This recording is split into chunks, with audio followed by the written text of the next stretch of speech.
রাষ্ট্রপতি পদে বিএনপি প্রার্থী ও ১১ দলের প্রার্থীর মনোনয়ন যাচাই বাছাই শেষে বৈধ ঘোষণা করেছে নির্বাচন কমিশন। নির্বাচন ভবন থেকে এ বিষয়ে জানাতে সরাসরি যুক্ত হচ্ছেন সহকর্মী সাদিয়া আফরোজ। সাদিয়া, আমরা ইতিমধ্যে জেনেছি যে বিএনপি প্রার্থী এবং ১১ দলের প্রার্থীর মনোনয়ন বৈধ ঘোষণা করেছে নির্বাচন কমিশন। এ বিষয়ে আপনার কাছে আর কি তথ্য রয়েছে, একটু বিস্তারিত জানাবেন।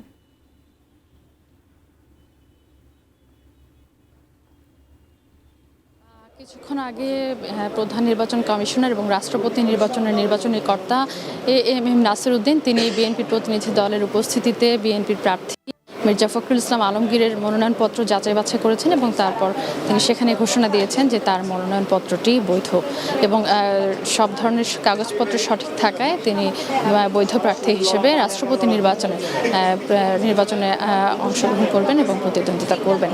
এবং এখনও বিএনপির প্রতিনিধি দলের সাথে প্রধান নির্বাচন কমিশনার এবং নির্বাচনী কর্তার বৈঠক চলছে, অর্থাৎ তারা একসাথে কথা বলছেন এবং তারা কথা বলা শেষ করার পরে হয়তো বা ব্রিফ করবেন। এখানে বিএনপির পক্ষ থেকে বিএনপির নেতা স্থায়ী কমিটির সদস্য আব্দুল মঈন খান আছেন, গয়েশ্বরচন্দ্র রায় এবং সরকার দলীয় চিফ হুইপ নুরুল ইসলাম মনি।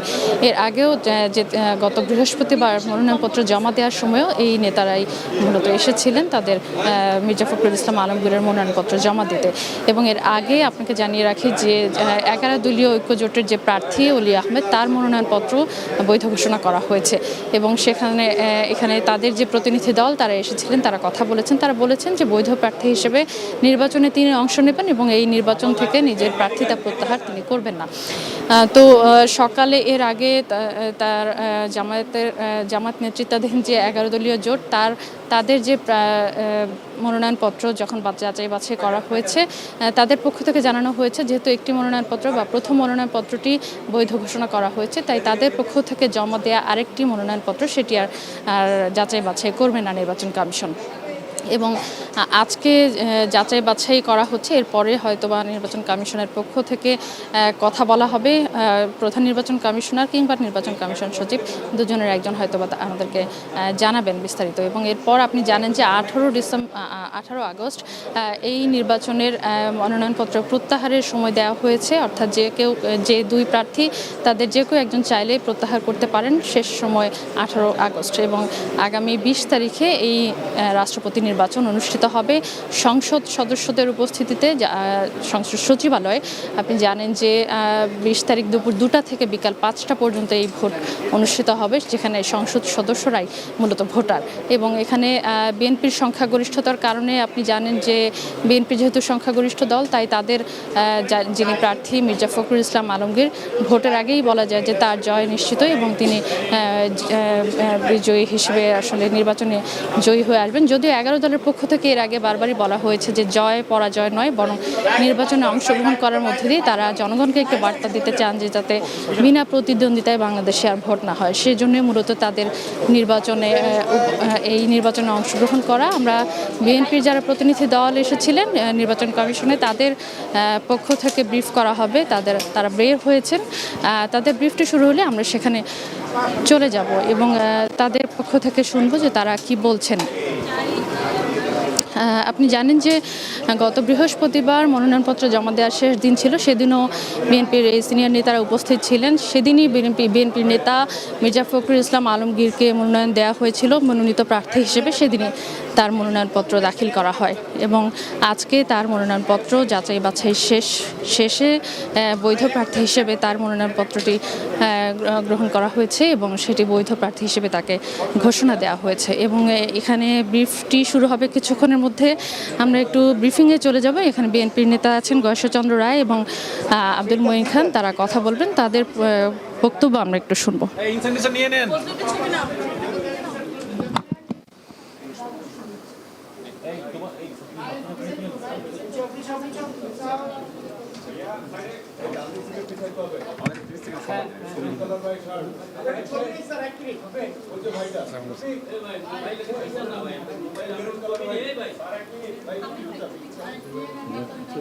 রেডি ছবি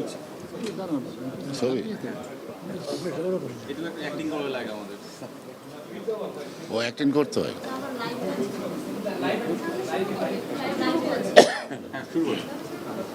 থ্যাংক ইউ। প্রিয় সাংবাদিক ভাই ও বোনেরা, আপনারা জানেন যে বাংলাদেশের 23তম রাষ্ট্রপতি নির্বাচন আগামী 20 তারিখ। গত এই মাসের 13 তারিখে আমরা মনোনয়নপত্র জমা দিয়েছি বিএনপির পক্ষ থেকে, এবং আজকে বাছাই পর্ব ছিল।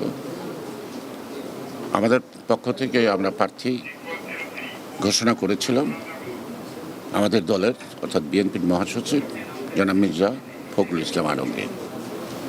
এর প্রস্তাবক ছিলেন আমাদের বিএনপি স্থায়ী কমিটির অন্যতম সদস্য, একজন বিশিষ্ট রাজনৈতিক ব্যক্তিত্ব এবং একজন শিক্ষাবিদ, বিএনপি স্থায়ী কমিটির অন্যতম সদস্য ডক্টর আব্দুল মঈন খান।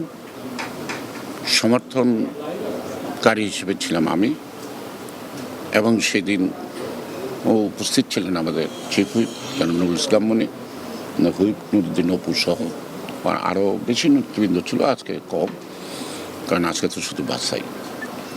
তো আপনাদেরকে আনন্দের সাথে জানাচ্ছি যে আমাদের প্রার্থী মির্জা ফখরুল ইসলাম আলমগীর 23তম বাংলাদেশের রাষ্ট্রপতি নির্বাচনের প্রার্থী হিসেবে বৈধ ঘোষিত হয়েছেন।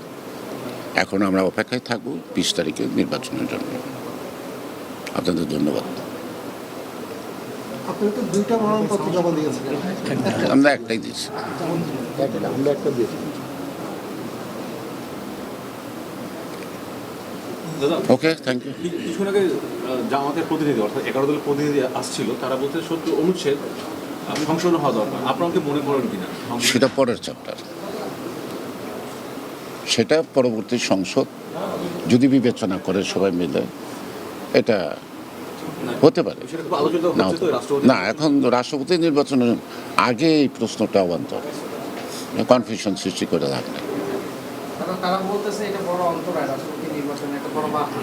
না, বড় বাধা কি বাধা না, আমার প্রচলিত সংবিধান অনুযায়ী আমাকে পথ চলতে হবে।